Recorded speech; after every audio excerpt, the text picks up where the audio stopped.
The night had teeth that bit through the wind. The blacksmith's forge, silent for hours, still breathed out the faint scent of smoke and iron. Silas Granger lived alone at the edge of Dry Creek, too far from town for gossip, too near the desert for peace.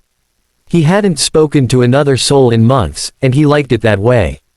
The world had already taken everything from him, his wife, his child, his purpose.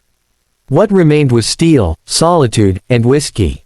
But that night, something, or someone, was pounding at his door. He froze with the half-drained bottle in his hand, the sound echoing through the one-room shack like thunder.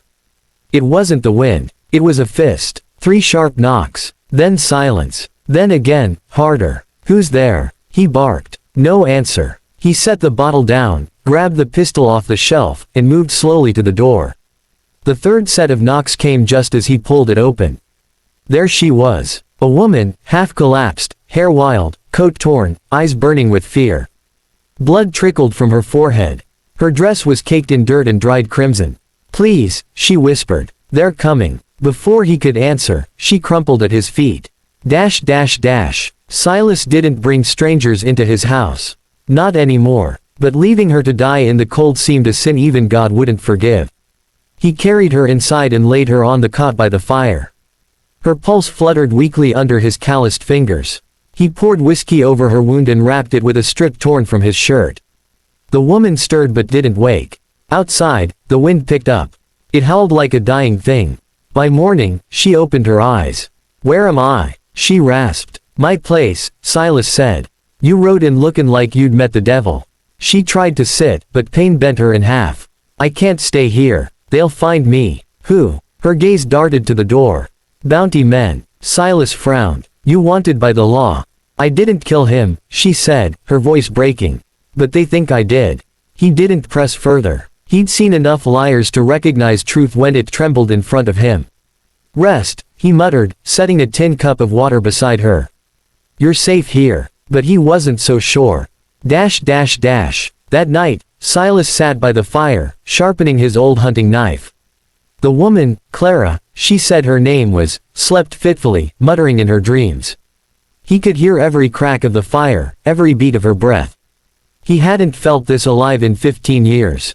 And he hated it. He knew the kind of men who hunted bounties. Ruthless, soulless, and always hungry.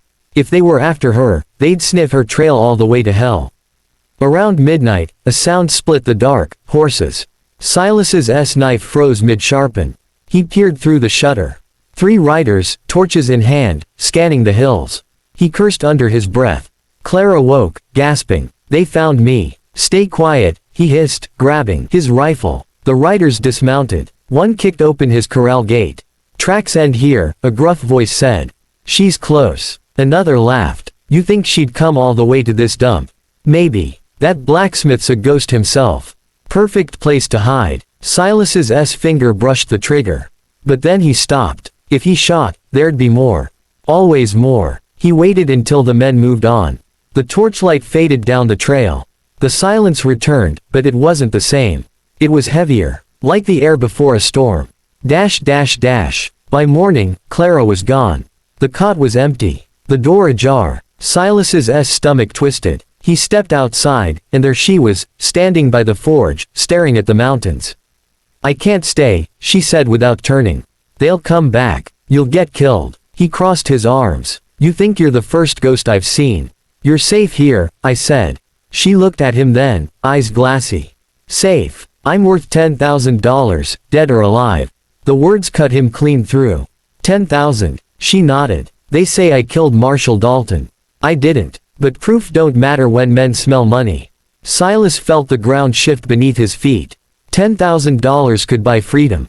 A new start. A life beyond this dirt and rust. And yet, he saw the fear in her eyes. The same kind of fear his wife had before she died. "You stay," he said finally.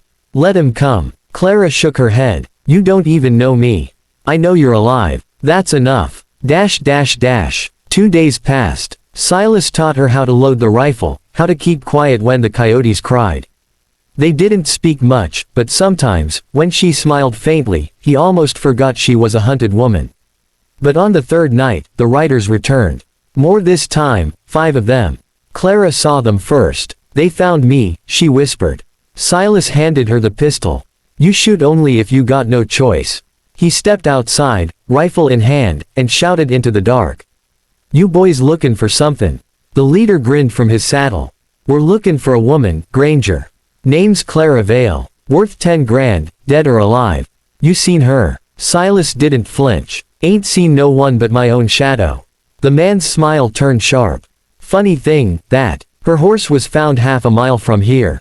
Desert's full of dead horses, Silas said. The man's eyes narrowed. Mind if we look around?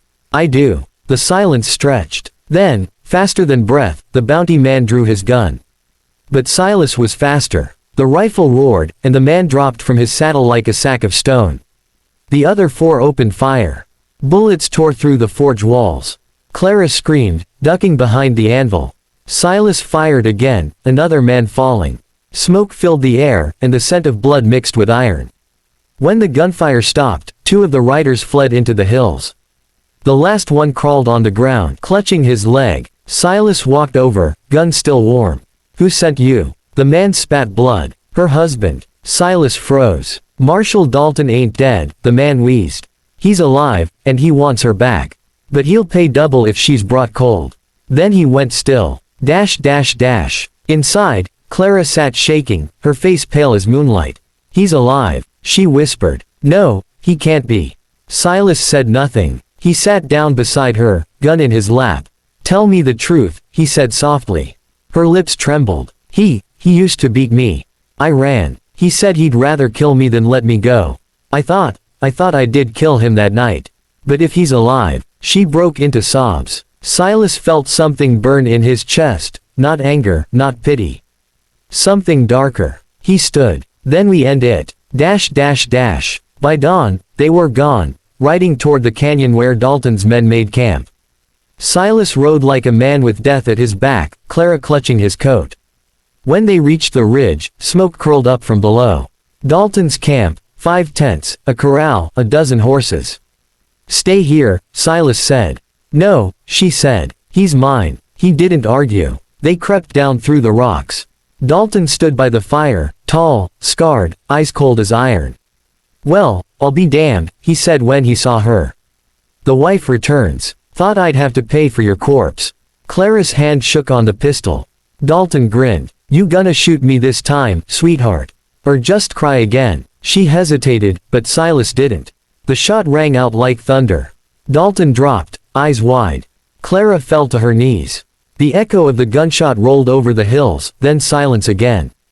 They buried him in the canyon dirt. When the sun rose, Clara looked at Silas. What now? He looked out at the horizon, the long, endless stretch of golden dust. Now you start over. And you. He smiled faintly. Maybe I just did. She reached for his hand. It was rough, scarred, trembling slightly. He didn't pull away. Somewhere behind them, the wind whispered through the canyon, carrying away the last of the smoke, the last of the old ghosts. And for the first time in 15 years, the lonely blacksmith felt something that almost scared him more than death itself. Hope.